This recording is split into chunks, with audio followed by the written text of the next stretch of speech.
J'ai arbitré mon premier Roland Garros en juge de ligne à 15 ans. La première fois que je joue au paddle, c'est sur ce terrain-là. Si tu veux être un bon arbitre, déjà, il faut que tu sois joueur. Si tu joues pas, tu sens pas le truc. Et là, il me dit, et toi Florian, demain, tu souffles et t'es repos parce que dimanche, c'est toi qui arbitre la finale. J'ai dit ça, j'ai encore les frissons. C'est dingue. J'ai un rêve que malheureusement, je n'ai pas pu faire au tennis, c'est arbitrer les JO.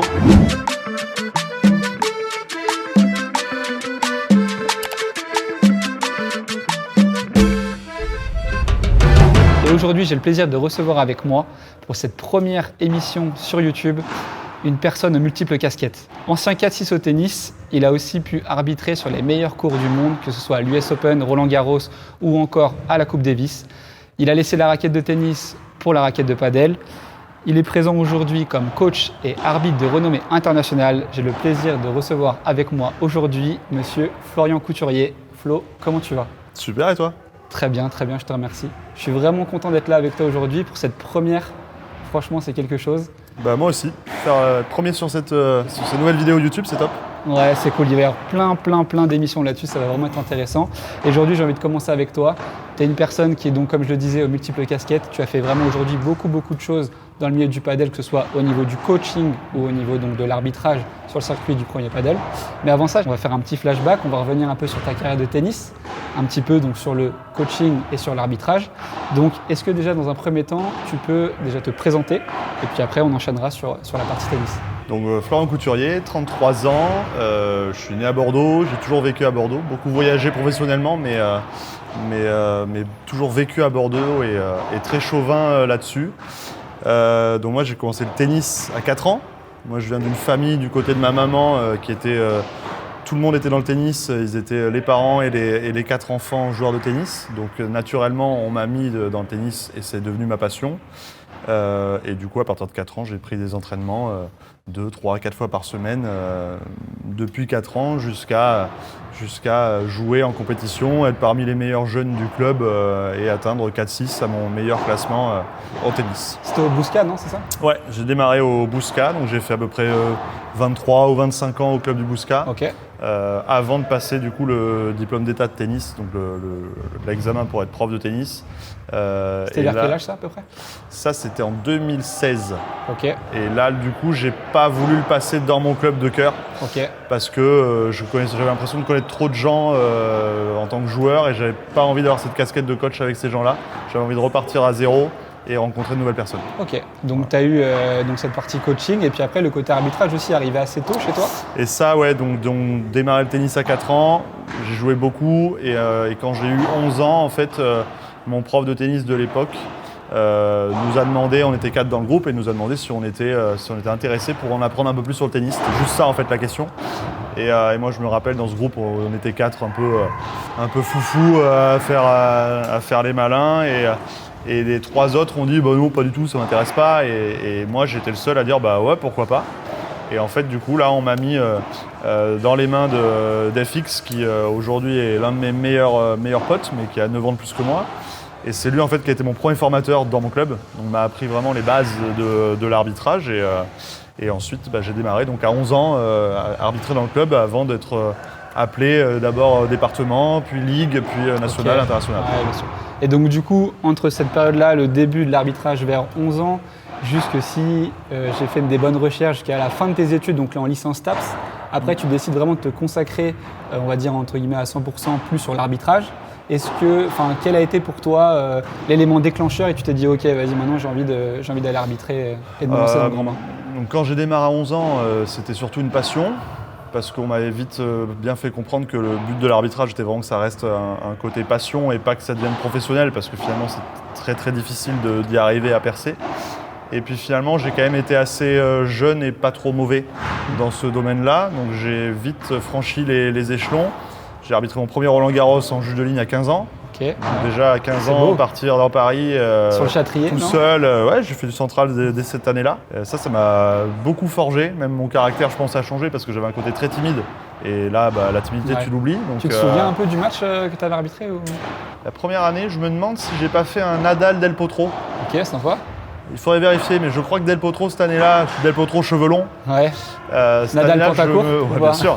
Je me demande si cette année-là, donc 2007, je me demande si Del Potro il chope pas Nadal au premier tour à Roland. et un mois plus tard, il prend Federer au premier tour à Wimbledon. Et là, ce mec-là, je m'étais dit, wow, le pauvre, il a quand même pas de chance. Et il s'avère que ce mec-là est devenu l'un de mes joueurs préférés après, parce que son style de jeu, moi je me retrouvais dans ce style-là. On est d'accord là-dessus. Donc c'était top. Mais il me semble que j'avais fait ce match-là en 2007. Okay. Et il y avait aussi eu un Djokovic-Baghdatis de mémoire. Et d'ailleurs, il y avait eu une inspection de traces sur ma ligne où j'avais bien stressé. Un peu litigieux. Mais ouais, c'est des bonnes expériences. Tu m'étonnes. Et en fait, donc j'ai continué comme ça. J'ai arbitré 10 Roland Garros en tout. Le dernier en 2022. J'ai pu arbitrer Roland entre 2016 et 2022. D'accord. Et le 2022 a été vraiment dans ma tête le dernier pour faire le 10e, quoi. Faire la décima et m'arrêter là-dessus. Et en fait, quand j'ai continué à arbitrer, donc 15 ans Roland Garros, chaque année Roland Garros, j'ai arbitré beaucoup dans mon club, et puis après des futurs, des challengers, des ATP. Et j'ai gravi les échelons de telle sorte que... Excuse-moi, circuit féminin ou masculin? Les deux. Les deux, tu vois. Vraiment, c'était les deux. Et en fait, j'ai gravi les échelons, et à chaque fois je gravissais le plus gros échelon national, j'étais dans les plus jeunes à le faire. Okay. Le premier échelon international, j'étais dans les plus jeunes à l'avoir aussi. Et c'est là qu'en fait, on m'a un peu fait comprendre que j'avais quand même des qualités dans ce domaine-là et que potentiellement, ça pourrait peut-être être mon métier, quoi. Ouais, ok. Donc c'est là que j'ai commencé à me poser des questions. Du coup, après mes études, après la fac, je me suis dit, ce qu'il faut, c'est que je progresse vraiment en anglais. Donc là, je suis parti en Angleterre, à Londres. Donc, j'étais même à Reading, très exactement, petite ville pas loin de Londres. Mais dans ma tête, c'était vraiment, je m'étais dit, j'aurai un appart, je vais bosser dans un bar, ça va être super facile, machin. En fait, c'était pas si facile que ça, ne serait-ce que la sécurité sociale, tout ça. Et donc, en fait, je suis resté un mois. Okay. Dans ma tête, je pouvais partir entre 6 mois et 1 an. Ouais. Je suis resté un mois. La météo, ça t'a plombé aussi ou non? Ouais, il y a eu un peu de tout en fait. J'étais tout seul, donc j'avais du mal à me sociabiliser parce que j'osais pas trop aller vers les gens, parce que je pense que j'avais pas confiance non plus en mon niveau d'anglais. Et du coup, en fait, ça a été plutôt compliqué, même pour trouver du boulot. Pas de sécurité sociale, donc les boulots ils ne prenaient pas. J'ai réussi à trouver un job à un moment qui m'a dit on verra, la sécurité sociale, on verra plus tard. Et en fait, c'était un job de testeur de jeux vidéo, sachant que je ne joue quasiment jamais aux jeux vidéo. Donc j'ai fait une journée, 8h, 17h devant l'écran. T'avais les yeux explosés, tu t'es dit, c'est pas pour moi. Donc le lendemain, j'ai arrêté. Et en fait, il s'avère qu'en parallèle, j'ai eu l'opportunité d'aller arbitrer sur le Challenger en Guadeloupe, en tant qu'arbitre de chaise. Et donc là, moi, j'ai dit oui. Et c'est là que j'ai pris la décision. J'ai fait OK, en fait, l'Angleterre, ça s'arrête là. Je progresserai en anglais en même temps que mes tournois. Et ça va être mon premier tournoi où je me lance en full-time arbitre sur le circuit, quoi. Ok. Et donc pendant combien de temps tu as vraiment été full-time sur le circuit? Vraiment 2 ans et demi. Ok. Donc très top, très intéressant. Après, c'est quand même un milieu qui est difficile pour continuer à gravir les échelons. Il y a peu de place, donc c'est difficile. Des fois, l'entente entre les uns et les autres n'est pas forcément... Tu sens une concurrence aussi? Il y a quand même un petit côté concurrence. Okay. Donc c'est assez compliqué. Et c'est surtout que c'est génial, on voyage beaucoup. Mais en fait, quand tu fais ça toute ton année, t'es jamais chez toi, quoi. Et du coup, quand tu rentres 2 semaines, tu te dis tiens, je vais voir tous mes potes, mais tous tes potes ils bossent, donc en fait tu les vois pas. Et en fait, tu as ce côté un peu seul, et tu es tout le temps seul. Ouais. Donc il y a ce côté vraiment qui est vraiment différent et dont on n'a pas trop conscience au début. On pense toujours c'est génial, tu voyages dans les endroits dans le monde entier, c'est top. Oui. Mais il y a quand même ce côté un peu solo qui n'est pas forcément facile à gérer. Il faut pouvoir l'accepter. Tu ne peux pas réellement acheter, ne serait-ce qu'acheter une maison parce qu'en fait, tu ne vis jamais. Donc tu vas avoir un crédit à payer alors que tu ne vis pas. Tu n'as pas besoin. Donc très souvent, quand tu rentres chez toi, tu vis chez tes parents, à droite à gauche. Ouais. Donc c'est quand même vraiment une vie spécifique. Et c'est là que moi, j'avais aussi à ce moment-là une relation qui fait que c'était compliqué aussi d'être jamais dispo et jamais là. Ouais. Donc il y a tout ça qui rentre en compte. Et du coup, il y a eu un jour où j'ai décidé, alors que je devais passer cette année-là le grade encore supplémentaire, et là j'ai dit à la Fédé française qu'en fait non, finalement je voulais pas le passer, parce que je voulais essayer de ralentir, je voulais pas arrêter, mais je voulais ralentir et avoir une vie un peu plus normale, du quotidien classique avec un boulot. Et ralentir du coup pour après t'orienter sur autre chose hors tennis pour avoir un job c'est à ce moment-là que je me suis dit en fait je vais ralentir, je vais continuer l'arbitrage mais pas autant de semaines et par contre je vais passer mon diplôme d'état de tennis. D'accord, et donc ça c'était en 2016. Ouais. 2016 tu passes donc ton DE. C'est ça. Et que je valide donc dans un club du Médoc et ensuite à la fin j'intègre un autre club à Bouliac, Ok. donc, pas loin du tout de Bordeaux, enfin à un quart d'heure en voiture. Et dans ce club-là, j'ai été prof pendant 4 ans. D'accord, ok. Voilà. Et donc après, il y a une passerelle qui se fait du coup parce que rapidement, en 2017, tu commences un peu à toucher au padel. Je démarre en 2015. 2015, Je démarre tu en commences 2015 et pour Ok. la petite anecdote, et ça c'est assez drôle, c'est Ouais. que la première fois que je joue au paddle, c'est sur ce terrain-là. C'est vrai, ici, parce que C'est- petite anecdote du coup, enfin une petite parenthèse surtout, on est au Fort Paddle, on est reçu, on les remercie d'ailleurs chaleureusement pour être sur la piste aujourd'hui. Et donc du coup on est au Fort Paddle Bordeaux Lac, c'est ça Ouais. Et donc pour la petite histoire, donc je te laisse reprendre, tu as commencé sur cette piste-là. Voilà, donc en 2015, il n'y avait que 2 C'est pistes. magnifique. Aujourd'hui, on en a 9. Il n'y avait que 2 pistes ici, donc celle-ci et celle d'à côté. Elle n'avait même pas la bonne taille. C'était plus petite que les pistes réglementaires. D'accord. Je vous rassure, hein, aujourd'hui c'est la bonne taille, mais quand on a démarré, c'était un peu plus petit. Et donc là, je me suis mis à y jouer en 2015. Et de suite, en fait, il me semble quand même que la première fois, j'ai pas plus accroché que ça. Ouais. Et après, très vite, ça a pris. Et là, ça a pris à un point où bon, les terrains ils étaient tout le temps dispo parce que personne connaissait. Donc il y avait des moments où donc c'était avec Vous JT, avez joué. avec JT Perrault, avec Mathieu Armagnac, on jouait mais 2-3 fois dans la journée. C'est-à-dire À qu'on fond. faisait une partie, Ouais. on finissait la partie, on rentrait, en fait on s'écrivait, on rejouerait pas. Ah si on rejoue et on revenait. C'est Et, reparti. et ça a démarré comme ça. Puis après on tombe tous là-dedans, on est tous piqués. Exactement. Ouais. Et donc ça c'était 2015.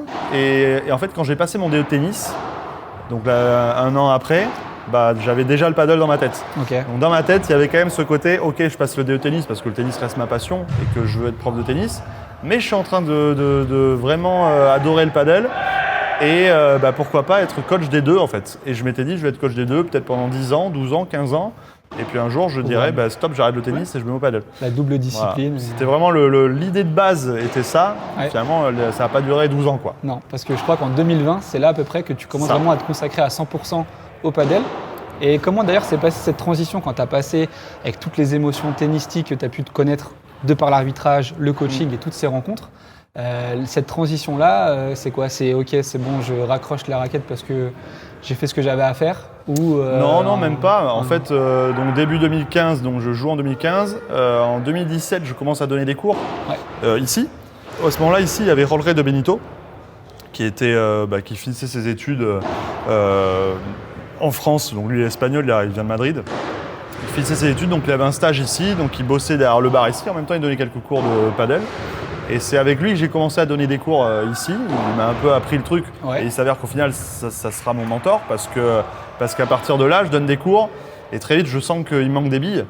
Parce que moi, je suis prof de tennis, je suis pas prof de paddle à ce moment-là. Et du coup, je lui ai dit, Audrey, j'aimerais pouvoir venir te voir en Espagne et que tu me formes en fait. Donc, c'est pas une formation officielle comme aujourd'hui ça existe, mais c'est vraiment, je veux venir et pendant 10 jours, je bouffe paddle avec toi et je reste avec toi toute la journée et tu m'aides à construire mon peut-être futur métier quoi. Ouais.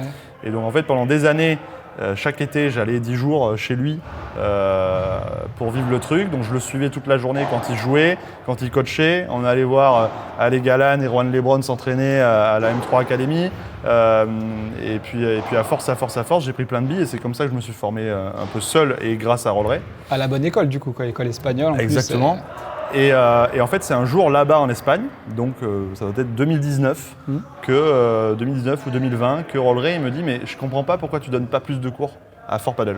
Parce qu'à ce moment-là, c'est vrai que je faisais prof de tennis. Et puis après, je venais là et je faisais prof de paddle, mais j'avais quoi, 5-10 heures dans la semaine, maxi, tu vois. Ouais. Et un jour, il me dit, je comprends pas pourquoi tu donnes pas plus de cours. Je lui dis, parce que les demandes de cours de paddle, elles sont en même temps que le moment où je bosse en tant que prof de tennis. Et c'est là qu'il m'a dit, mais en fait, est-ce que tu penses pas qu'il faudrait que tu arrêtes le tennis, quoi? Et en fait, tu vois, il me place ça comme ça. Et quand je rentre d'Espagne, sur le voyage retour, ça trotte. Et en fait, j'arrive chez moi. Et en fait, ça a trotté pendant les 7 heures. J'étais allé en voiture tout seul. Donc pendant 7 heures, je conduis tout seul et je pense à ça. Un peu nostalgique, tu dis allez là, c'est Ouais. faut Et en passer fait, le cap. j'arrive chez moi. Je dis bonjour à ma copine et je lui dis, faut que je te dise un truc. Je crois que je vais arrêter le tennis.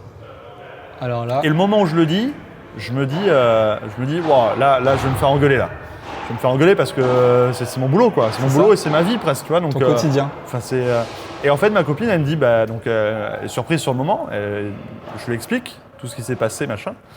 Et c'est là qu'elle me dit, en fait, fonce. Si tu penses que c'est la solution, fonce. Et puis c'est un risque. Oui, c'est un risque. Mais au final, elle me dit c'est un risque. Mais si ça marche pas bah, dans un an, tu retrouveras un autre club de tennis en début d'année, en septembre, et tu reprends un club pro de tennis dans un autre club de tennis, tu vois. Donc je me dis, bah ouais, c'est vrai qu'elle a raison. Et puis le côté financier, bah, elle m'avait dit après, on peut très bien se serrer la ceinture pendant un an si vraiment ça marche pas, et puis on verra quoi. Pareil quand j'ai annoncé à mes parents, voilà, j'ai annoncé à mes parents, j'ai annoncé à ma mère, toute la famille dans le tennis, ma mère elle joue pas au paddle à ce moment-là, je me dis, bon là ça va être compliqué. En fait, là pour le coup, ma mère est un peu, un peu choquée. Ouais, passer Et mon père m'a dit, bah ouais, pourquoi pas, fonce quoi. Et en fait, bah, je me suis dit, ok, bah, j'y vais, je tente le truc. Et puis en fait, bah, un peu j'ai bien précurseur aussi fait. du coup, dans le coaching bordelais. Sur la région bordelaise, bah, les deux avec qui j'ai démarré à jouer, Mathieu et JT, bah, c'est avec eux en fait qu'on a commencé à être les seuls à être 100% prof de paddle. Je pense qu'il y a Ben Gruet, il n'a pas dû tarder aussi, tu vois, mais c'est un peu ce microcosme-là qui a démarré. Ça, je sais plus trop à quelle période c'était, mais tu vois, c'était en septembre. Donc là, je repartais pour une saison à mon club de tennis. Okay. J'ai eu pas mal de mal à annoncer à ma présidente que j'appréciais et que j'apprécie beaucoup, de lui dire qu'en fait, je voulais tenter le truc. J'ai fini par lui dire. Elle m'a dit, comme beaucoup de collègues pro de tennis m'ont dit, mais t'es un fou, ça marchera jamais, c'est qu'un effet de mode, machin. Donc ils étaient presque inquiets pour moi. Et bah aujourd'hui, je peux pas le regretter quoi. Très bon choix. Voilà. Et donc après, bah, tout a suivi. J'ai commencé à arrêter le coaching, donc je me suis mis à moins jouer au tennis. Donc au bout d'un moment, j'ai quasiment plus joué au tennis. Là, j'ai retrouvé une photo là récemment. Je crois que c'est avril 2021. C'est la dernière fois que j'ai tenu une raquette de tennis dans la main. Ok. Même si je m'en sers un peu pour coacher aujourd'hui, pour certains exercices typiques, mais vraiment sur un terrain de tennis, jouer un match officiel, c'est en avril 2021, c'est le dernier. C'était un match par équipe à Mont-de-Marsan. J'ai fait mon match, je crois que c'était à 2-6. Je fais un match correct, là, je prends pas une tôle, j'étais content de moi et puis bah, c'était fini. Et puis après, des fois, tu la reprends peut-être pour rejouer avec des potes et de temps en temps, même pas. J'ai jamais repris. Je me dis qu'un jour j'aimerais bien le faire, mais tu vois, j'ai même pas trop l'envie quoi. Là, elle est dans le sac, elle a pas vu la lumière quoi. Exactement. Hein, elle est dans le sac à la maison.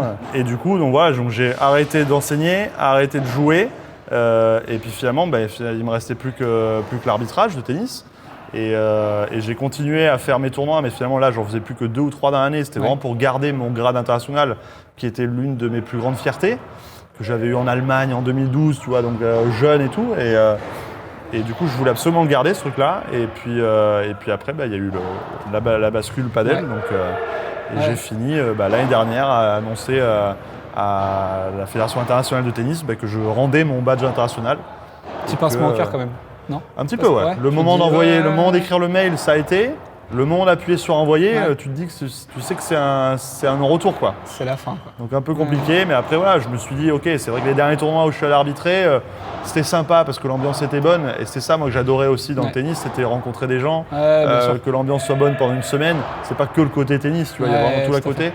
Et là, c'est vrai que les derniers, il y a eu 2-3 tournois où en fait j'y suis, mais c'est cool.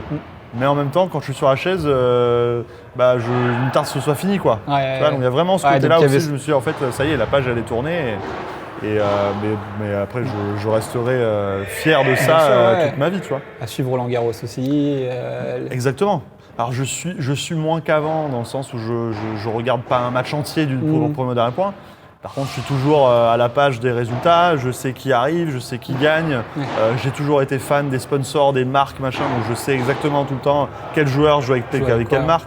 Chose qui s'est transvasée au paddle aussi. Enfin voilà, donc là-dessus, je reste quand même connaisseur du truc, quoi. En étant spécialiste maintenant où on joue vraiment fréquemment au paddle, est-ce que toi, tu as aussi un peu cette impatience quand tu regardes maintenant un match de tennis où tu dis c'est un peu longuet, les arrêts, le service, le deuxième service, alors qu'au padel, on est tellement habitué à avoir un œil où ça va vite et il y a quand même pas mal d'échanges. Oui. Moi, ça m'a fait un peu cet effet-là, tu vois. Donc, je sais pas si toi, en plus, en tant qu'expert un peu plus je l'avais, tu vois, sur les derniers tournois que j'ai arbitrés. C'est vraiment, moi, le temps entre 2 points. Ouais. Ce temps entre 2 points qui te semble infini, alors que pourtant ils sont en train de mettre des règles pour que ça aille plus vite. Donc mine de rien, s'il y a plus de temps au tennis entre 2 points, ça se joue peut-être qu'à 3 secondes, tu vois, mais ces 3 secondes-là qui sont potentiellement énormes. Et puis la généralité du truc, tu vois, le fait qu'aujourd'hui il y a plus de juges de ligne, ça me fend le cœur. C'est clair. Parce que pour moi c'est un métier qui meurt en fait.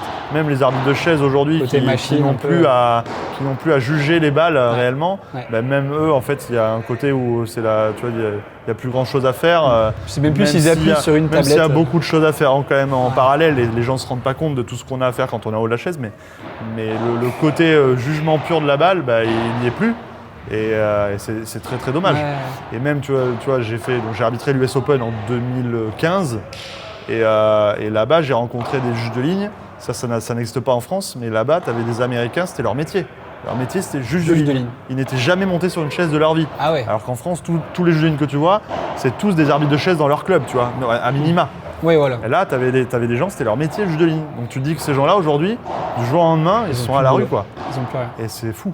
Pour rebondir un peu sur, du coup, après maintenant la passerelle tennis padel, comment tu gères un petit peu aussi, donc bon, la transition on l'a vu, mais plus ce côté aussi multicasquette, parce que bien évidemment dans le padel, tu es coach, arbitre, mais tu es aussi juge arbitre. Je suis juge arbitre JAP3. Ouais. Donc là, aujourd'hui, je crois qu'on est une dizaine en France. Donc JAP3 te permet simplement de faire, en plus des P1000, les P1500, P2000, championnat de France. Donc ça fait une quinzaine ou une vingtaine d'événements sur l'année en plus. Okay. Donc ça pareil, c'est un examen que tu passes à Roland-Garros pendant 4 jours avec des petits tests, un gros test final, des oraux, des mises en situation. C'est vraiment pas simple. C'est bien scindé les deux entre tennis et padel. Est-ce qu'avec le grade que tu avais au tennis, tu avais une sorte de passal qui t'a fait passer tout de suite JAP3 ou tu as dû repasser vraiment Alors déjà, il faut tous les trouver la différence entre arbitre et juge arbitre, qui est deux métiers différents. Ouais. C'est vrai que des fois, moi je croise des gens au club qui me disent « Ah, tu juges arbitre bientôt ?» Non, quand je pars sur Point Padel, c'est arbitre. Je suis arbitre de chaise. Ouais. Le juge arbitre, c'est celui qui est dans son bureau, qu'on voit un peu moins, Okay. même si c'est bien que ce soit au bord du terrain. Et lui, c'est lui qui est le chef d'orchestre de toute la partie sportive. Ouais, donc il gère la programmation des matchs, les temps de repos, parce qu'au padel, ça enchaîne très vite, en tout cas sur les petits tournois de club, et qui va tout dispatcher entre les superviseurs, les arbitres de chaise, les ramasseurs de balles, les coachs, tout en fait. Donc c'est vraiment le chef d'orchestre de l'événement. Au tennis, moi j'étais juge arbitre aussi, mais vraiment j'étais JAT2, donc c'était juste pour être juge arbitre de mon club à Bouliac, tu vois. Donc je faisais juste un ou deux tournois dans l'année. Deux choses bien distinctes. Et j'étais arbitre international. Ok. Et alors que là au paddle, donc je suis juge arbitre JAP3, donc qui est le plus haut grade national, et je pense que je vais bientôt passer le JAPI, donc juge arbitre international, et arbitre international de chaise. Ok, donc ouais, juge arbitre pour vraiment assurer le bon déroulement, on va dire, d'un tournoi. Et à côté de ça, après arbitre vraiment sur la partie premier paddle. Donc là ici à Fort Paddle, moi je suis juge arbitre de tous les tournois qui se passent. Ça va du P25 au P1000. Okay. Mais on a même eu on a déjà eu des P2000, des P1500, mais sur l'échelle du club, voilà, P25 au P1000. Donc je fais aussi les P25. Je tire au sort aussi les P25 avec des jetons avec la même exigence qu'un P1000. Et je le fais avec la même passion en fait. Et après, vu que je suis à JAP3, je fais quelques événements à l'échelle nationale. Et là, tu vois, je rentre juste là ce week-end. J'étais au P1500 de Monkey Paddle à côté de Marseille. À La Ciotat ? Non, le féminin. Non, le féminin à Pélissane, c'était. Ok, d'accord. Pélissane, Monkey Paddle, et c'était un week-end vraiment top. Ouais. On s'est tous éclatés. Les dirigeants du club, ils ont adoré l'expérience. C'était la première fois qu'ils organisaient un événement de cette envergure-là. Et donc c'est top. Donc ça me fait voyager un peu, mais en France. Ouais. Ok. Sur la partie juge arbitre. Voilà, pour rester là-dessus, du coup, au niveau du côté un peu donc juge arbitre, comment s'est passée ta première expérience vraiment à l'échelle du coup nationale dans un premier temps? Et sur le côté juge-arbitre, quand tu as vraiment commencé, tu te dis ok, ça y est, je suis à 100%. Maintenant, j'arrive sur l'échelle nationale en France. Comment comment a démarré un petit peu cette nouvelle aventure? Sur la partie juge-arbitre? Ouais, juge-arbitre, vraiment. Sur la partie juge-arbitre, avec ton expérience. Sur la partie juge-arbitre, ça a démarré ici en fait. Ouais. C'est ici que petit à petit, mon meilleur pote qui bossait ici avant, c'était lui qui s'occupait des tournois, et en fait quand il est parti, il a fallu que quelqu'un prenne la suite. Donc pareil, tu vois, ça s'est tombé sur du 2019, 2020.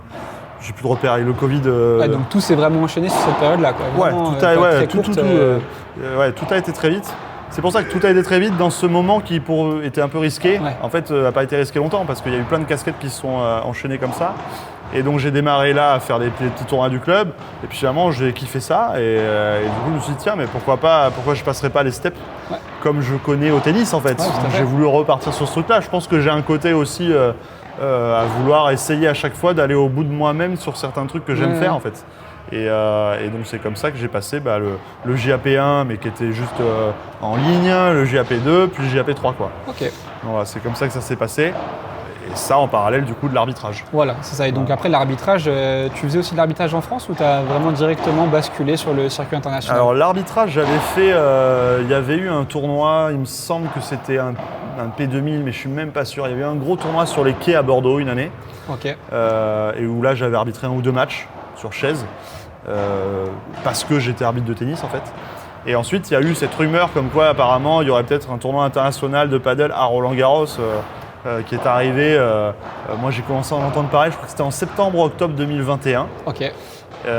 Et en fait, en mars ou avril 2022, là c'est officiel, parce que je ne sais pas si tu te rappelles, il y a vraiment eu très peu de temps entre le moment où c'est annoncé et il y a le tournoi, quoi, parce que c'était en juillet. Ouais. Et je crois que c'est en mars ou avril, c'est officiel, il va y avoir un tournoi de premier paddle. Ouais. Moi je suis déjà à fond le paddle, même circuit pro, j'adore. Avec des potes, on est déjà allé se faire des tours des week-ends sur le World Paddle Tour, on est allé en Andorre, Barcelone, Madrid, faire vers 2-3 jours où on regarde les matchs et on fait un peu la fête, tout ça. Et là, en fait, la fédération française, pour le coup, nous annonce qu'il y a ce tournoi-là et demande parmi tous les arbitres internationaux de tennis français, est-ce qu'il y en a qui connaissent déjà le paddle, quoi. Et moi, je leur dis, en fait, oui, je connais plus que ça, parce que ça fait déjà 2 ans que j'ai changé toutes mes casquettes et que je suis dedans, quoi. Ouais. Ah ok, bon c'est bon, t'es pris, parce que nous, il y a Premier Paddle qui prend une équipe d'arbitres de la Fédération internationale de paddle, mais qui n'avait que 5 mois, parce que ça venait d'être créé, et ils veulent qu'on mette des Français. Parce que, et encore aujourd'hui, sur chaque étape de Premier Paddle, tu as à chaque fois un ou 2 arbitres locaux, même au Mexique, et qui arbitrent en tout cas en début de tournoi, et puis après, ils arbitrent plus, mais vu qu'ils font ça chaque année, au bout d'un moment, ça les permet de grimper aussi. Et donc moi j'ai dit, ouais, avec grand plaisir, je fais le tournoi. Et donc du coup, me voilà à Roland-Garros arbitré en 2022 pour la première édition. Donc vraiment, cette expérience tennis t'a quand même servi par rapport à ça pour pouvoir un peu pousser les portes. Sans ça, il n'y aurait pas eu, c'est sûr. Ça a vraiment été le tremplin. Et du coup, j'arrive à ce Roland-Garros, mais j'arrive en mode, dans ma tête, je suis le petit poussé, quoi. On me dit, on était 2 ou 3 Français. Je suis celui qui connaît le mieux le paddle des 2 ou 3, ou en tout cas celui qui a le plus d'expérience. Les autres sont surtout encore arbitres de tennis, donc ils connaissent un peu les règles, mais sans plus, tu vois. Et puis donc je me retrouve là dans ce tournoi-là avec, il y avait 5 ou 6 arbitres étrangers et qui étaient déjà sur le circuit premier paddle depuis 6 mois. Ouais. Et moi dans ma tête, je me dis ok, là c'est le kiff total, c'est une chance et ça sera une seule fois, donc il faut que j'en profite. La chaise, Roland. Ouais, donc Roland que j'ai fait 10 fois, que j'ai fait 1 mois avant, j'ai fait mon dernier. Et puis je me dis, je vais avoir la chance peut-être d'arbitrer un match sur le central, quoi. C'est ça, en arbitre de chaise. J'avais fait des matchs de tennis en arbitre de chaise sur le central, mais c'était sur des journées, la journée qu'on appelle aujourd'hui la journée Yannick Noah, donc c'est ces journées caritatives où ils sont joués. Donc c'est vrai que j'avais fait un match, j'avais arbitré Djokovic, je sais plus contre qui, Djokovic mon fils, peut-être un truc comme ça, avec Bob Sinclair qui mixait et le central plein. Ouais. Tu vois, c'était juste un match d'un set, c'était exhibe. Donc c'était super souvenir. Ouais, ça permet quand même d'avoir un bon souvenir. Mais c'était pas un vrai match officiel, tu vois. Et donc là, moi, j'arrive sur ce tournoi de padel et je me dis, ok, là, je m'étais mis des steps, des objectifs. Et je m'étais dit, là, l'objectif qui serait incroyable, c'est que j'arbitre un match sur le central. Et donc là, les qualifs se font samedi, dimanche. Lundi, début du tableau final. Premier match sur le central du tournoi, c'est moi. Waouh, donc incroyable. Donc là, c'était un truc de fou. Tu ne devais pas y croire déjà. Du coup, je me rappelle même du joueur que j'arbitre parce qu'aujourd'hui, il est très connu en France. Ouais. C'est Heitor Garcia, qui aujourd'hui fait beaucoup de tournois en France, parle bien français et est très apprécié en France. Ouais. Et c'est le premier mec que j'ai arbitré à Roland-Garros sur le central. Et la dernière fois qu'il avait fait le P1500 l'année dernière ici, justement, je lui ai dit, tu te rappelles, Roland il me dit ouais, je me rappelle de mon premier Roland. Je lui dis mais est-ce que tu te rappelles que tu as été le premier joueur à jouer sur le central de Roland-Garros de l'histoire du paddle? Incroyable. Et il m'a dit ouais, c'est oui, on me l'avait dit, machin. Mais je lui dis c'était moi ton arbitre. Donc là, trop marrant en fait de en reparler après ça. La rencontre devait être pas mal c'était top. Sur les souvenirs. Et donc ça, c'était mon premier objectif, donc objectif passé. Et derrière, je me dis, ok, objectif de dingue, ça serait que j'arbitre une tête de série, quoi. Des mecs vraiment connus mondialement et que moi je suis déjà depuis quelques années, ça serait incroyable. Le lendemain, j'arbitre Paquito Dineno sur le central. Incroyable. Donc là, deuxième match que j'arbitre sur le central en 2 jours. Et là, je réalise mon rêve d'arbitrer une tête d'affiche sur le central de Roland. Une légende, ouais. Donc vraiment, truc de fou et un plaisir de dingue. Et puis la semaine continue comme ça. Là, le jeudi, il y a ce qu'on appelle un premier cut, donc avec des arbitres qui sont éliminés du tournoi. Tu vois, vu qu'il y a de moins en moins de matchs, tu ne perds pas tous tes arbitres. Et donc là, mon nouvel objectif, c'était, l'objectif, ce serait bien que je ne sois pas cuté direct. Ce serait bien que j'arrive à être dans la deuxième liste, tu vois, en mode comme ça, je sais que j'ai été pas trop mauvais parce que j'ai pas été éliminé dans les premiers. Et hop, ça passe. Donc je suis toujours là. T'as fait le boulot. J'ai dû réarbitrer un match sur le central. Et puis là, on arrive le vendredi soir, nouveau cut. Paf, je suis toujours là. Sauf que là, on n'est plus que 4 arbitres. Sur combien à la base? Une douzaine. Ok. On n'est plus que 4 arbitres. Et là, Pascal Maria, le juge arbitre du tournoi, donc ancien parmi, voire le meilleur arbitre de tennis qu'on ait connu ces dernières années. Et là, Pascal, il annonce les désignations de fin de tournoi, tu vois. Et donc là, il annonce, toi, tu vas arbitrer. Donc là, il faut se rappeler qu'à ce moment-là, il n'y avait pas les filles. Oui, c'est vrai. Premier tournoi, il n'y avait que les mecs. Il n'y avait que les gars. Et donc, on est 4. Et donc là, il annonce à un, toi, tu vas faire tel demi. Toi, tu vas faire l'autre demi. Toi, tu vas faire la VAR. Et moi, je suis là, je suis dans les 4, et il ne me désigne pas, quoi. Bon, la journée de demi, je me dis, oh là, c'est niche, je vais être dans les gradins, quoi. Et là, il me dit, et toi, Florian, demain, tu souffles et tes repos parce que dimanche, c'est toi qui arbitre la finale. Incroyable. Et là, tu vois, je dis ça, j'ai encore les frissons. C'est dingue. Parce que là, je me dis, mais c'est pas possible, en fait, c'est un truc de malade ce qui se passe. C'est irréel. Je me retrouve à arbitrer une finale d'un grand chelem à Roland-Garros. Premier tournoi, surtout. Premier tournoi que je fais en France. Truc historique, quoi. Incroyable, c'est fou. Et donc là, c'était Lebron Galan, Shingoto Teijo, cette finale-là. Je me permets de couper, et c'est le premier match de padel que j'assiste. C'est vrai? C'est celui-ci. En vrai, dans le stade. Le premier. Et j'étais derrière la chaise d'arbitre un peu plus haut dans le virage. Et je m'en souviens, c'était mon premier, donc Telo Shingoto, Galan Lebron. Exactement. Donc c'était toi sur la chaise. C'était moi sur la chaise de ce premier Roland Garros. Et donc là, ça c'est le souvenir de fou. Mais dans ma tête, ça encore une fois, c'est une chance et c'est unique. Il n'y en aura pas d'autres. Donc prends ton pied, kiffe à fond, vis le truc parce que tu n'auras pas d'autres moments comme ça, quoi. Et la finale se passe bien. Il ne se passe pas grand chose en vrai dans la finale. Je me rappelle que si j'ai une VAR dans le troisième set. Mais le score quand même, je crois que c'est 6-4 ou 7-5 au troisième set. Il y a juste un break à 5-4 et Lebron Galan, il gagne là-dessus. Ouais. Donc c'est quand même un match relativement serré. Et donc je fais ma finale, derrière je récupère mon plateau, mon trophée. Enfin, tu vois, moment unique, fabuleux. Et en fait, quand je reviens dans la salle des arbitres, là, il y a le représentant de l'arbitrage de la Fédération internationale de paddle qui vient me voir et qui me dit, écoute Flo, nous, ton travail, on a adoré ce que tu as fait cette semaine. Du coup, est-ce que ça te dit de continuer avec nous? Ok. Et donc là, c'est encore waouh. Que des bonnes annonces, que des bonnes nouvelles. Mais complètement, en fait. Oui, tous les jours, on y va, quoi. Et sachant qu'à ce moment-là, tu vois, je sais que c'était mon dernier Roland de tennis, mais je suis encore arbitre international de tennis. Donc dans ma tête, je veux continuer à garder mon badge, tu vois. Et là, cette première annonce-là, je me dis, ok, là, il y a un switch. C'est que là, je vais arbitrer pour la FIP. Ouais. Et du coup, c'est peut-être le moment où finalement je passe à l'autre, quoi, tu vois. Là, tu passes vraiment sur le padel à 100%. Ouais, c'est ça. Et donc du coup, moi je leur dis avec grand plaisir. Et du coup, je crois que le tournoi que je fais suivant, c'est les championnats du monde. Championnat du monde à Dubaï 2022. Où l'Argentine bat l'Espagne avec le match décisif. C'était Bella Sagno qui batte Ruiz Momo. La finale, je crois qu'elle finit à 2h ou 3h du matin là-bas. Enfin, c'est un truc de fou. Et ça, c'est mon deuxième tournoi. Et là-dessus, j'arbitre un match de la finale dame. Okay. Donc, tu vois, une finale en fait. Donc, deuxième événement, une finale. Fabuleux. Niveau expérience, là, ça y est, t'es full. C'est une boucherie, tu vois, c'était top, quoi. Et donc ça, c'était en septembre-octobre, donc juillet, septembre-octobre. Et derrière, on me propose d'aller au Major du Mexique, qui s'est joué à Monterrey cette année-là, donc fin 2022.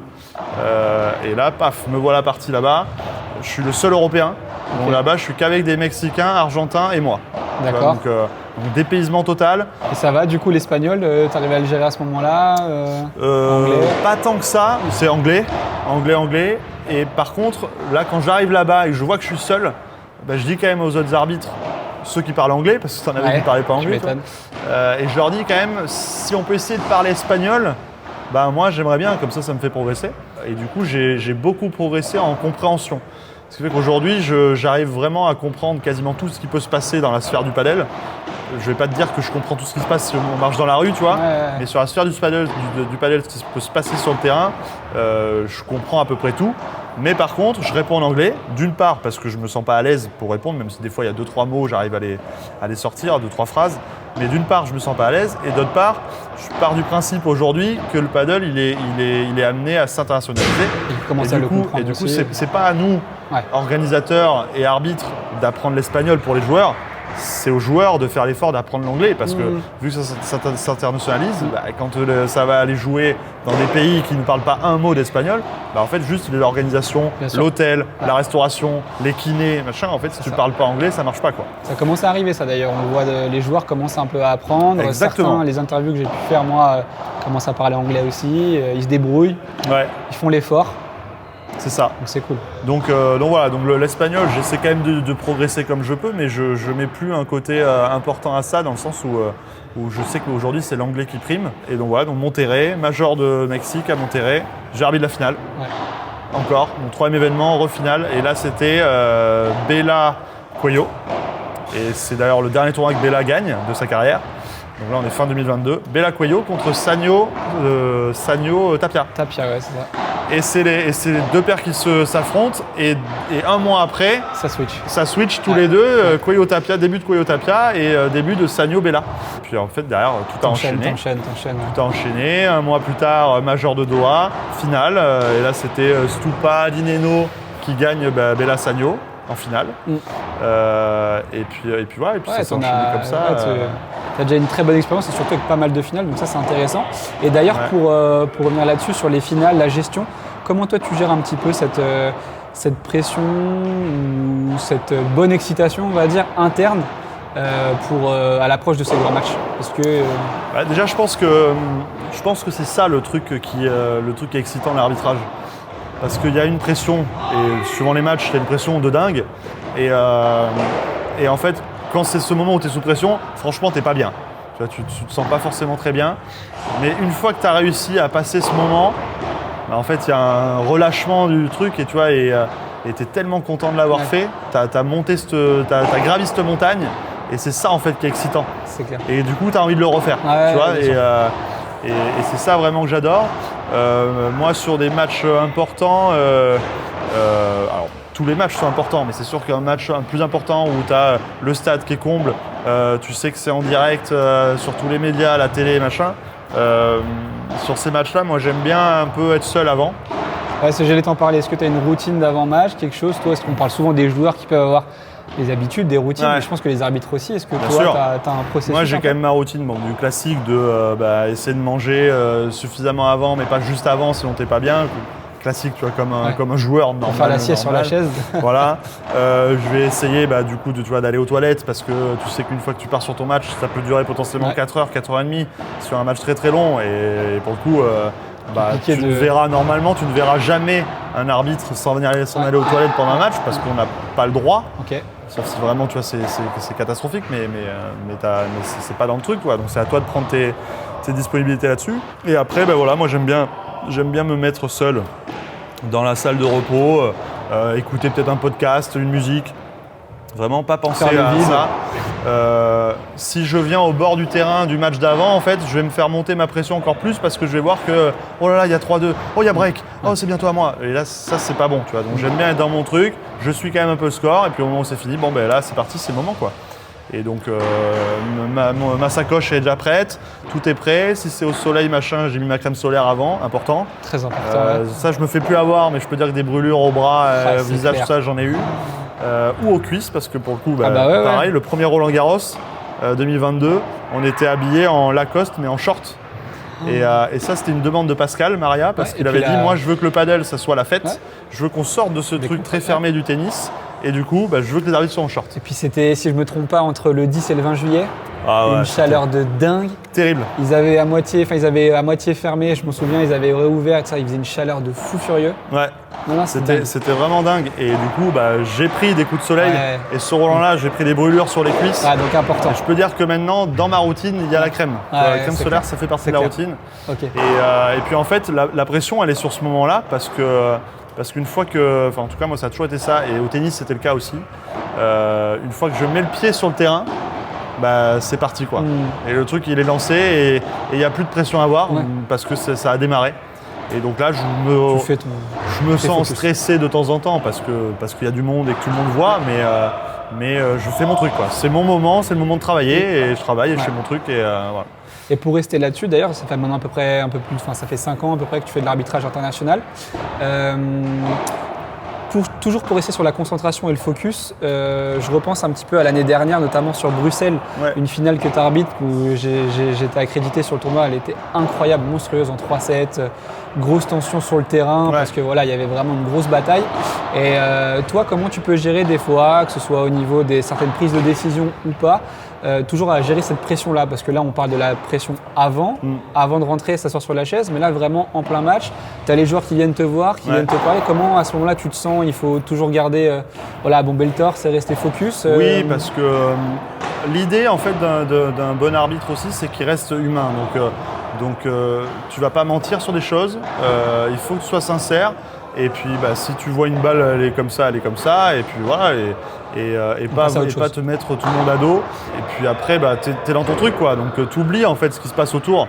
Même si quand je revois à Bruxelles les vidéos, le public qui hue et tout ça, ça fait un bruit de fou quoi. Mais sur le moment, moi j'ai même tu restes dans ta ligne. Trop senti le truc. Ouais.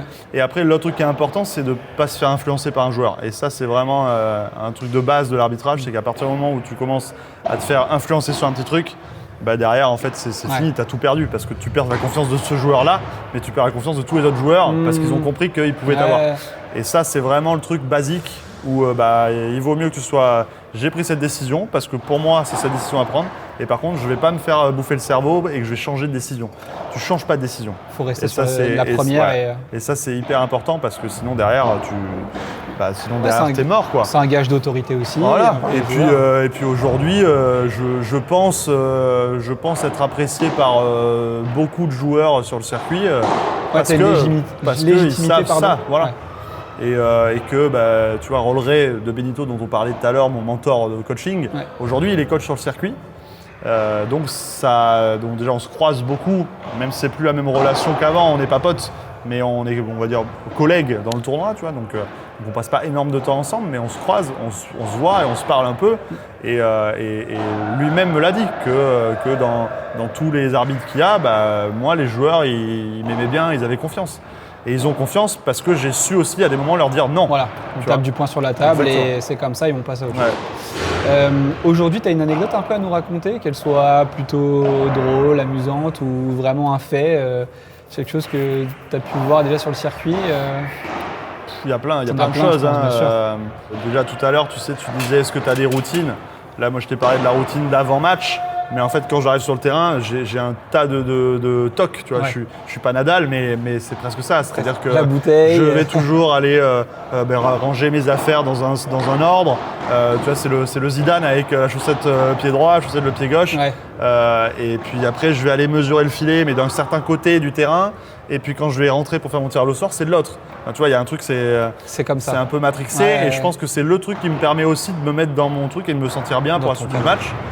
Et typiquement, tu vois, si on compare avec Nadal, c'était ça, tu vois, c'était le moment qui lui permettait de rester focus sur le moment présent. Moi, c'est ça. Je sais que si je rentre par ce côté-là sur le terrain et que je fais ça et que je fais toujours ça, c'est ma routine et je sais que ça se passera bien, quoi. Donc il y a ça. Après, des anecdotes drôles sur l'à côté de ce qui peut se passer. Là, j'en ai une qui me vient en tête. Donc, il faut savoir que je pense que je suis très malchanceux sur les trajets. Il m'arrive une merde à chaque trajet. À chaque fois que je pars, c'est un avion en retard et du coup, celui d'après, tu l'as raté, la valise perdue, le truc. Ouais, il y a tout le temps un truc comme ça. Il y a toujours un truc. Et pour le coup, tu vois, par rapport, je pense, au nombre d'avions que je prends, je trouve que mon quota, il est énorme. Le ratio est énorme de merde qui m'arrive. Tu vois. Du coup, tous mes potes, à chaque fois, ils me disent tu nous raconteras ce qui t'est arrivé sur celui-là. Enfin, truc de fou. Et l'année dernière, je fais Riyad, premier tournoi de l'année, février ou mars. Et je pars à Riyad, j'arrive là-bas, il est 21h, j'arrive à l'hôtel, je donne mon nom, et là, le mec il me fait « Vous n'avez pas de chambre ?» Comment ça, j'ai pas de chambre? Il n'y a pas votre nom, quoi. Et je lui dis « si, pourtant, je suis du tournoi, toute l'organisation, ils prennent les chambres pour tous les arbitres, donc c'est sûr que vous avez mon nom quelque part. » Et il traficote, il cherche un peu. Et en fait, il dit « Ah ben si, je vous ai trouvé. Ah oui, mais vous auriez dû arriver vendredi pour les qualifs. Donc vu que vous n'étiez pas là, ben, la chambre automatiquement, elle s'est remise à la location, elle a été prise, j'ai plus de chambre pour vous. » Mais je lui dis attendez, moi on m'a dit que je faisais pas les qualifs, je travaillais pas pour les qualifs, moi je démarrais que pour le tableau final, donc c'est normal que j'arrive dimanche et pas vendredi. Et donc là le mec, je suis désolé, il n'y a aucune solution, l'hôtel est complet quoi. Et donc là j'appelle le responsable, je lui dis qu'est-ce que je fais, machin, il dit écoute, je viens à l'hôtel là dès qu'on finit les matchs. Donc là tu vois il est vers 20h il doit être, il finit par arriver à minuit et demi.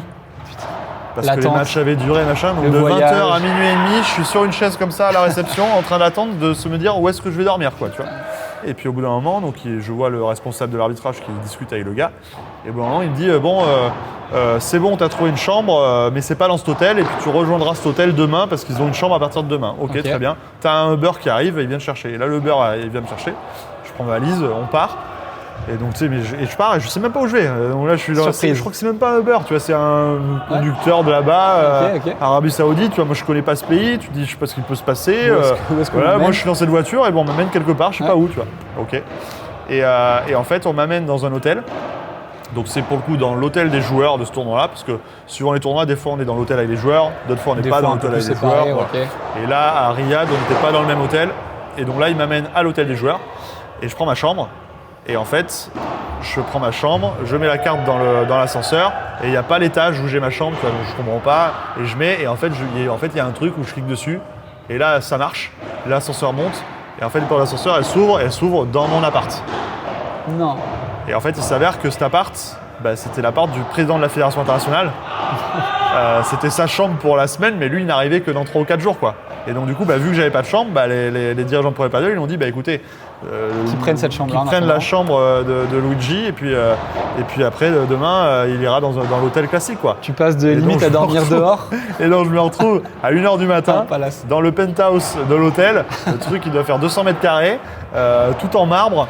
Et puis je me dis mais qu'est-ce que je fais là? Et en fait du coup je fais ma nuit, sauf que vu que le lendemain on démarrait tôt, réveil 6h30 du mat, donc en fait de 1h du matin à 6h30 du mat, j'étais dans le penthouse, quoi. Donc ça, expérience assez drôle, quoi. Tu m'étonnes. Donc ça, voilà, tu vois, c'est sur les à côté. Après des trucs avec des joueurs sur le terrain. Sur une piste ou... Il y en a plein. Il y a celle avec Paquito qui a pas mal tourné là, à Doha récemment, où il n'était pas content de découvrir le central en demi-finale. Mais moi, je lui dis, écoute, c'est pas moi qui décide de ça, moi je suis pour rien là-dedans. Et c'est pas toi qui décide de ça. Et tu le diras à ceux qui décident. Tu vois, un truc un peu drôle. Et après, il y a eu aussi un truc à Doha, pareil. Surtout avec Miguel Yanguas. Pour le coup, j'ai eu beaucoup de matchs tendus avec Miguel, même si c'est un joueur que j'apprécie beaucoup en dehors du terrain. Parce qu'il est vraiment très agréable, vraiment très simple et sympa. Sur le terrain, il est exigeant et il peut être un peu filou, on va dire. Et là, c'était le quart de finale. Donc, on n'est pas sur le central, on est sur la piste annexe. Donc, Yanguas Nieto contre Sans Momo Gonzalez. Okay. Et donc, balle de 7, Yanguas Nieto gagne le premier set, balle de 7 de l'autre côté. Et sur cette balle, il y a un smash de Sans. Tu peux retrouver, à mon avis, en vidéo. Hein. Smash de Sans. Et là, Yanguas, il fait la classique Yanguas, c'est qu'il contre le smash, mais il touche pas la balle. Et par contre, il continue à jouer le match, tu vois, à jouer le point. À l'intox en disant je l'ai touché. Quoi. Exactement. Et là, tu vois, moi, j'attends un peu. Et puis, vu que je vois que ça continue, je fais top, on arrête. Pour moi, t'as pas touché le point. T'as pas touché la balle. Et du coup, là, il y a un peu embrouille, friction entre Sainz et Yanguas. Il dit mais bien sûr t'as pas touché. Il dit si j'ai touché, machin. Et puis finalement Yanguas il dit ah bon mais si vous pensez vraiment que j'ai pas touché, j'ai pas dû toucher alors.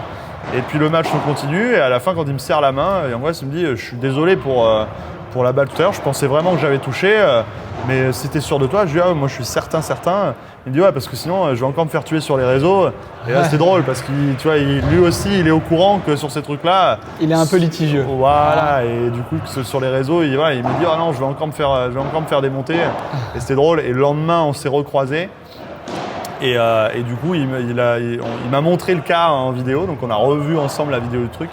Et puis tu sais, le moment où il touche pas, Là, encore un peu à l'intox, il me fait en mode ah, t'es pas loin quand même. Hein. Pas loin, Mais je la touche pas, quoi. Tu vois, donc voilà. Mais, j'étais presque. Mais donc, anecdote marrante. Ça fait partie des moments, tu vois, où on est un peu avec les joueurs, mais en fait, c'est très peu de temps. Ouais, ça permet d'échanger aussi de façon informelle et de pouvoir des fois créer un petit. Sinon, de base, c'est juste du salut, ça va, on serre la main, machin, mais tu vois, il n'y a pas de discussion longue. Là, c'est parce qu'on a revu et que là, drôle, parce qu'il me croise dans les couloirs au moment où il avait le truc sur le téléphone. Il me fait ah, viens, Flo, regarde. Voilà, donc ça, c'était assez marrant.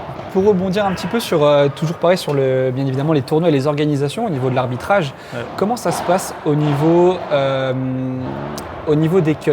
Par exemple, tu parlais des cuts tout à l'heure, à juste titre, sur le Greenwiz à Paris.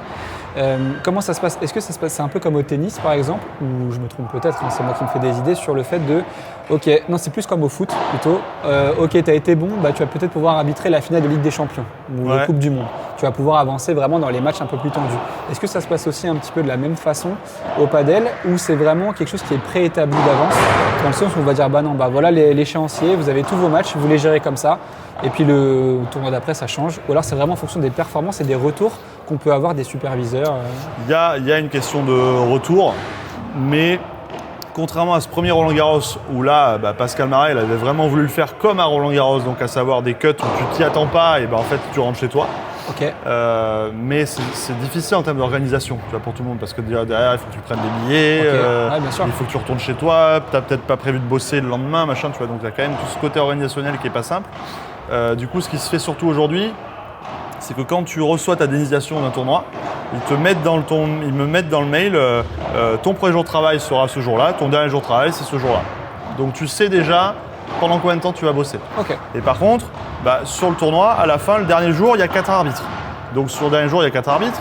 Tout à l'heure, on disait qu'il n'y avait que les hommes. Maintenant, il y a les filles aussi sur Pro et Padel. Donc c'est-à-dire que sur le jour de la finale, tu as une place arbitre de chaise finale homme, une place arbitre de chaise finale dame, une place VAR finale homme, une place VAR finale dame. Donc en fait, quand on me désigne moi sur un tournoi, je sais que je vais bosser le dernier jour, le jour des finales, mais je ne sais pas encore si ça va être sur la chaise des hommes, des femmes ou à la VAR. Okay. Voilà. Et donc ça, pour le coup, c'est toute la semaine qui permet au juge arbitre et au superviseur de dire ok, c'est lui qui a été le meilleur, c'est lui qui fait la finale, c'est lui qui a été un peu en dessous, ou alors potentiellement lui il a fait plusieurs finales d'affilée, on va tourner un peu et vu qu'ils sont tous les deux très bons, cette fois-ci on va mettre lui, tu vois. D'accord, il y a un choix sans avoir, il y a un donc choix. Il y a quand même ce côté un peu concurrentiel. Okay. Qui est là, mais voilà, ça tourne quand même un petit peu. Ouais, ça tourne encore. Ça tourne un peu, ça commence à tourner. Tu vois, là, tout à l'heure, on parlait de toutes les finales que j'ai faites. J'en ai fait. T'en es à combien, ouais? Là, je crois que je suis à 15. Putain, je suis à 15 finales. Et sur les 15 finales, je crois que j'en ai 12 ou 13 consécutives. D'accord. Tu vois, même moi, je me sentais, je vais pas dire gêné, mais à un moment, je me disais, waouh, mais pour les autres, c'est horrible. Donc, je le sais que maintenant, à chaque tournoi, après, suivant les endroits où tu vas, quand je vais à Rome, sachant que les meilleurs arbitres, il y a moi français, tu as 2 ou 3 espagnols et tu as 2 ou 3 italiens surtout, tu vois. Et après un peu de Belgique, un peu d'Argentine, machin, mais déjà tu vas à Rome, tu sais que juste déjà avec la barrière de la langue, machin truc, tu as de grandes chances, sachant que dans les meilleurs, tu as 2 Italiens, tu as de grandes chances que tu aies un arbitre italien, tu vois. Bien sûr. Et après les arbitres espagnols, là on est hors ce qui se passe au tennis ou ce qui se passerait dans d'autres sports comme le foot. C'est qu'aujourd'hui tu peux pas te permettre de dire à un arbitre espagnol bon toi tu n'arbitreras pas à la finale parce qu'il y a un espagnol qui joue sur le terrain. Parce que sinon les pauvres ils arbitrent pas une seule finale, tu vois. Donc là c'est vrai que ça arrive encore un peu aujourd'hui que tu as un arbitre espagnol qui arbitre des Espagnols. Parce qu'on ne peut pas faire autrement, vu le pourcentage de joueurs espagnols au top 100. C'est ça. Donc il y a ce petit truc encore, même si au championnat du monde l'année dernière ils ont changé ça. Il n'y a pas un espagnol qui a arbitré l'équipe d'Espagne. Ok. Ouais, ils ont vraiment voulu le jouer comme ça, parce qu'en plus c'était championnat du monde tu vois, par équipe. Donc là pour le coup je trouve qu'il y a quand même plus un truc où c'est compliqué de mettre un espagnol sur l'équipe espagnole, tu vois. Un peu comme au foot, ça se fait aujourd'hui, voilà, généralement tu trouves pas d'arbitre.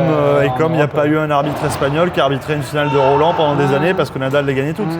Et pourtant, des arbitres espagnols, t'en avais des très bons, tu vois. Et malheureusement, c'était comme ça. Là, aujourd'hui, au padel, tu peux pas le faire pour l'instant. Peut-être que ça arrivera, mais pour l'instant, c'est impossible. J'aimerais faire un petit focus sur l'arbitrage en général. Il y a peut-être des personnes, je le souhaite, qui regardent cette vidéo et qui sont aujourd'hui joueurs et qui voudraient peut-être devenir juge arbitre ou bien arbitre. J'ai quelques questions là-dessus. Donc, comment aujourd'hui, déjà, quelles sont les compétences requises selon toi, pour être un bon arbitre ou pour devenir arbitre? Tout simplement. Je pense qu'il y a beaucoup de patience, du calme, parce que si tu es un peu foufou, ça marche pas. Il y a, comme je l'ai dit, comme je l'ai dit tout à l'heure, c'est réussir à pas être quelqu'un d'influençable, parce que ça peut arriver facilement. Et surtout, et pour moi ça c'est la qualité la plus importante, c'est l'anticipation. C'est-à-dire que plus tu vas anticiper ce qui va se passer, plus le moment où ça va se passer, toi vu que tu l'as déjà anticipé, ça se passe bien. Ouais, ok. Et ça c'est vraiment le secret. Et c'est pour ça que pour moi aujourd'hui un bon arbitre, si tu veux être un bon arbitre, déjà il faut que tu sois joueur. Si tu joues pas, tu sens pas le truc. Donc un truc qui peut se passer où en fait faut que tu quittes la balle des yeux parce que potentiellement il va toucher le filet à cet endroit-là, machin. En fait si t'es pas joueur toi-même, ce truc-là, toi tu vas tu vas naturellement suivre la balle et en fait tu rates le truc qu'il faut voir. Ouais. Et ça, cette anticipation, elle est hyper importante. Souvent on me dit, tu vois sur le cas de Paquito là, qui vient me voir pour se plaindre de jouer en demi sur le central, on me dit mais il parle hyper vite là, t'as compris ce qu'il t'a dit? Et en fait, moi ce que je réponds, c'est que le joueur, 80% du temps, le joueur il pourrait être chinois, il pourrait me parler en chinois. Quand il vient me voir, 80% du temps il vient me voir, je sais déjà pourquoi il vient me voir. Donc je l'ai déjà anticipé. Pour aller se plaindre. Ouais, et parce que j'ai senti ce qui venait de se passer et pourquoi il va râler. Une balle qui a glissé, donc je sais que s'il vient, c'est parce qu'il vient se plaindre de ça. Donc à ce moment-là, moi j'ai déjà dit au gars, va laver la vitre. Donc j'ai dit le gars. C'est pas Rossé, hein. Rossé intervient de temps en temps sur ces petits moments entre deux points, mais sinon c'est plus des gens du staff du tournoi. Et hop, si tu l'anticipes ça, du coup, lui, le joueur dans sa tête, il se dit ah ok, lui il a senti le truc, il a compris le truc qui allait arriver. Si Alex Ruiz vient me voir un changement de côté et avant d'aller s'asseoir sur un banc et il commence à s'approcher de ma chaise, je sais qu'il y a quasiment de grandes chances qu'il vienne me dire est-ce que je peux avoir un coca? Parce que on sait qu'il est diabétique et que du coup à ce moment-là il a une descente et qu'il faut qu'il prenne un coca machin. Et ça je sens tout le truc qui va arriver, tu vois. Ouais, il faut avoir l'œil et vraiment être concentré sur toutes ces choses-là. Et ça, cette anticipation, c'est pour moi le truc le plus important. Si tu anticipes tout, il ne se passe plus rien en fait. Tout se passe bien. Est-ce que tu as des mentors ou des modèles dans l'arbitrage? Tu en as cité un tout à l'heure, mais voilà, qui t'ont aussi donné envie et de pouvoir pratiquer cette discipline. Dans le paddle, non. Non. Puisque, je pense que c'est plutôt l'inverse. C'est plutôt l'inverse. Surtout que l'arbitrage de tennis, l'école française est reconnue dans le monde entier. On sait que c'est en France que les meilleurs arbitres sont formés. Aujourd'hui, maintenant j'y suis un peu moins dedans, mais il y a 10 ans, sur les peut-être 20 ou 25 badges or dans le monde, il y avait 7 Français. Tu vois, c'est monstrueux, le quota français là-dedans est monstrueux, donc on est reconnu comme étant une bonne école. Okay. Ce qui fait que moi, de ce truc-là et de ces années où j'ai arbitré, quand j'allais voir avec mes potes le World Paddle Tour en Andorre, machin truc, moi j'ai toujours eu ce truc de du coup je regarde les arbitres parce que j'ai formé aussi les arbitres de tennis, tu vois, j'étais formateur d'arbitres. Voir leur comportement. Et donc c'est vrai que moi-même à ce moment-là je me disais mais c'est fou qu'à ce niveau-là l'arbitre il fasse ça, tu vois, ça me surprenait. Ouais. Je me disais dans le tennis on fait pas ça. Et donc c'est là que je me suis dit ok, il y a un truc aussi qui n'est pas encore professionnalisé à ce point dans l'arbitrage. Et je pense que c'est pour ça que moi j'ai été apprécié. C'est que dès ce premier Roland que je fais, en fait moi j'arrive arbitre de paddle, mais avec ma technique et mon expérience d'arbitre de tennis. Et c'est ça qui a plu à la FIP. Parce qu'ils se sont dit, waouh, lui, sa voix, elle est top, il intervient sur les bons moments, il sait être présent tout en s'effaçant. On a tendance à dire qu'un bon arbitre, on sait qu'il est bon si on ne parle pas de lui. C'est un peu le côté difficile de ce métier-là. C'est que tu sais que si on parle le moins de toi, c'est qu'au moins tu as fait ton taf. T'as fait ton job. Ça, dans tous les sports, c'est ça. Bien sûr, ouais, tout à fait. Et donc du coup, en fait, moi, mes mentors, ça n'est pas des arbitres de paddle du coup, non. Puisque j'en connaissais pas plus que ça, et que même j'avais vu des trucs qui me disaient waouh, c'est quand même fou de faire ça à ce niveau-là. En revanche, j'ai mes mentors dans l'arbitrage du tennis. Et du coup, moi, j'ai grandi avec du Pascal Maria sur la chaise, avec du Damien Dumusois, avec du Cédric Mourier. Un peu plus récent qui arbitre beaucoup aujourd'hui, tu as du Renaud Liechtenstein, tu as du Arnaud Gabas, et ça c'est que des arbitres aujourd'hui qui font les finales de Grand Chelem. Aurélie Tourte, on la voit énormément depuis 2 ans, elle arbitre énormément de finales, et tout ça c'est des gens en fait qui ont été mes mentors, qui ont été mes formateurs, ou pour les derniers que j'ai cités qui sont plus jeunes, qui ont été mes potes en fait. Arnaud Gabas qui joue aussi un petit peu au paddle je crois, non? Exactement, qui s'y met un petit peu, ouais. Sur le secteur de Pau, c'est ça? Ouais, c'est ça. C'est ça.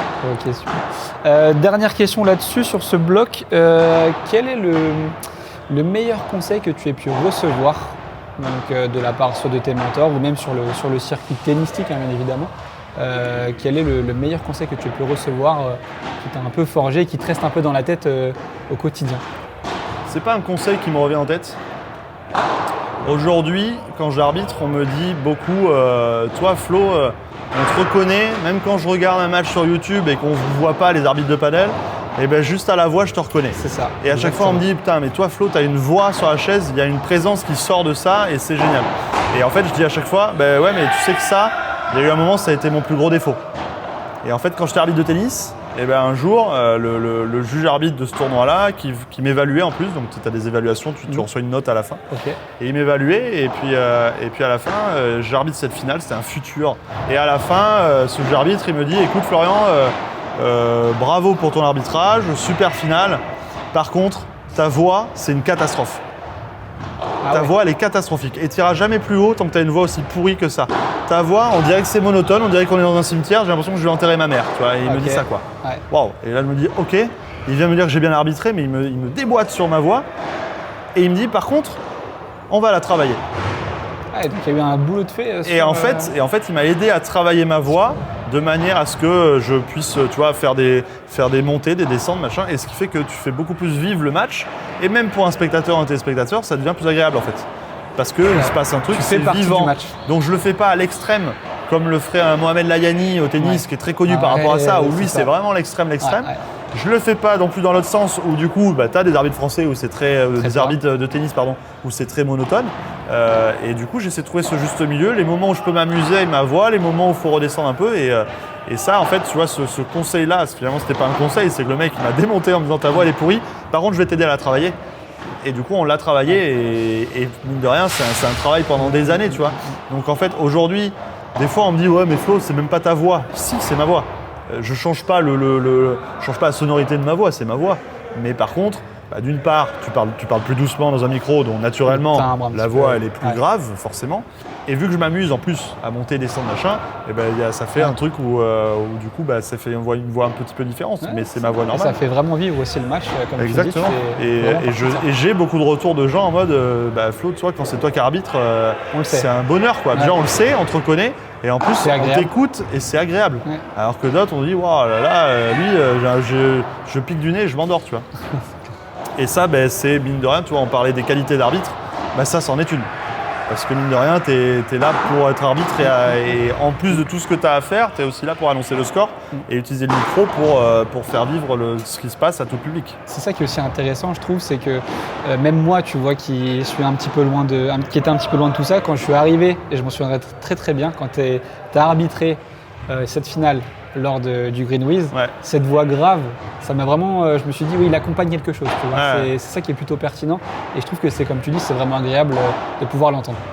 On va finir sur les quelques petites questions, ça va vraiment être plutôt des questions rapides, pas en 2 mots, mais tu peux développer, mais voilà, c'est vraiment des questions plutôt sur ton expérience que tu as pu déjà vivre. Quel est le meilleur souvenir aujourd'hui que tu gardes sur le circuit en tant qu'arbitre? Waouh!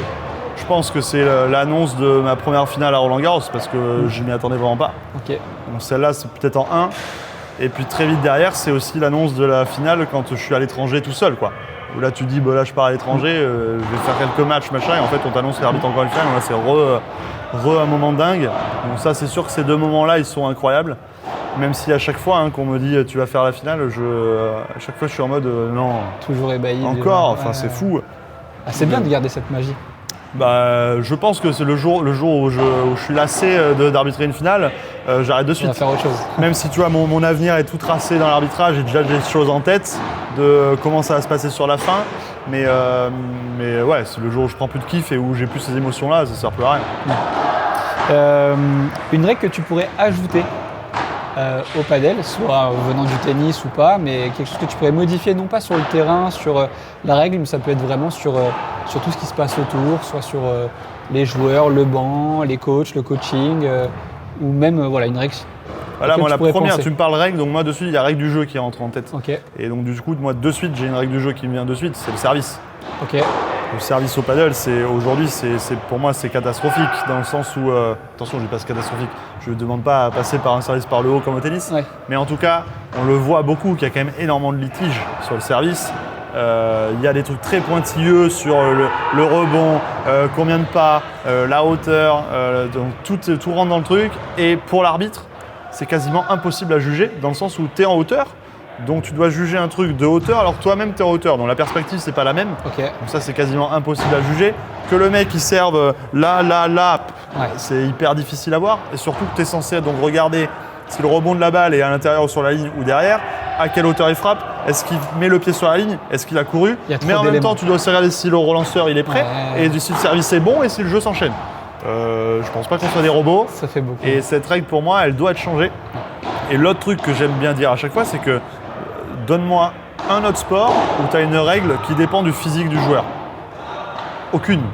Tu as une règle et c'est la même pour tout le monde. Là, comment c'est possible qu'un Nieto, du coup, qui n'est pas très grand, eh ben, il ne puisse pas servir à la même hauteur qu'un Cuello, tu vois, c'est fou.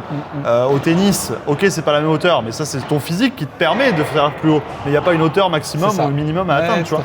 Donc, même ce truc-là fait que tu te dis, mais c'est pas possible. En fait, cette règle-là, c'est absurde. Et c'est très compliqué parce qu'en plus, les joueurs, ils jouent de ça et ils savent que si tu annonces une hauteur de faux, c'est que vraiment, tu as de l'expérience, tu oses le faire, et puis en plus, potentiellement, c'est sur des points importants, tu vois. Ouais, donc tu serais plus sur la hauteur, vraiment, toi, à choisir une hauteur pour moi, standard. il faut dire une hauteur. J'ai deux axes là-dessus, hein, tu vois, parce que j'ai beaucoup réfléchi. Ouais. J'ai deux axes là-dessus. Tu demandes une hauteur de service de 88 cm. Je dis pas ce chiffre au hasard, c'est que c'est la hauteur du filet. Donc si tu n'as pas le droit de servir au-dessus de la hauteur de filet, tu sais que la trajectoire de la balle, elle sera montante puis descendante. Et elle ne pourra pas faire ça. Donc plus facile à juger déjà, tu vois. Donc il y a ça.